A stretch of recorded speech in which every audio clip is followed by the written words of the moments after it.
আসসালামু আলাইকুম সবাইকে। আশা করি সবাই অনেক, অনেক ভালো আছো। সো লাস্ট আইসিটি এক্সাম ব্যাচে আমি একটা এক্সাম নিছিলাম যেখানে আমাদের একটা কোয়েশ্চেন ছিল যে লজিক গেটে সর্বদা ২ টি ইনপুট ও ১ টি আউটপুট থাকবে। অ্যান্ড মেক্সিমাম স্টুডেন্ট এর আনসার দেয় সত্য। এবং আমি তোমাদের জানার জন্য বলে দিই আনসারটা ভুল। কেন ভুল? এই ভিডিওতে আমরা দেখার চেষ্টা করব। সো আমি ১ম বলতেছি যে লজিক গেটে ২ টি ইনপুট ও ১ টি আউটপুট থাকবে। এটা কখন থাকবে? সর্বদা থাকবে। এখন ২ টি ইনপুট ১ টি আউট কিন্তু থাকতেছে। AND গেটে দেখো, OR গেটে থেকেও। কিন্তু একটু ব্যতিক্রম আছে। ব্যতিক্রমটা কি? এই যে নট গেট, এটা আমরা অনেক ক্ষেত্রে অনেকে আমরা ভুইলা যাই যে নট গেটে কিন্তু একটা ইনপুট এবং একটা আউটপুট থাকে। এই যে দেখো তুমি, নট গেটে ইনপুট হইতেছে আমাদের A এবং আউটপুট হইতেছে A নট বা A বার। সো আমরা যদি ইনপুটে 0 দেই, এটার বিপরীতে আমরা 1 পাবো এবং আমরা যদি ইনপুট 1 দেই, এর বিপরীতে আমরা 0 পাবো।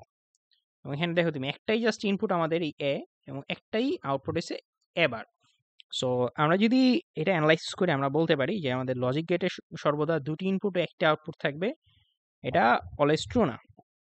মানে এটা একটা মিথ্যা স্টেটমেন্ট।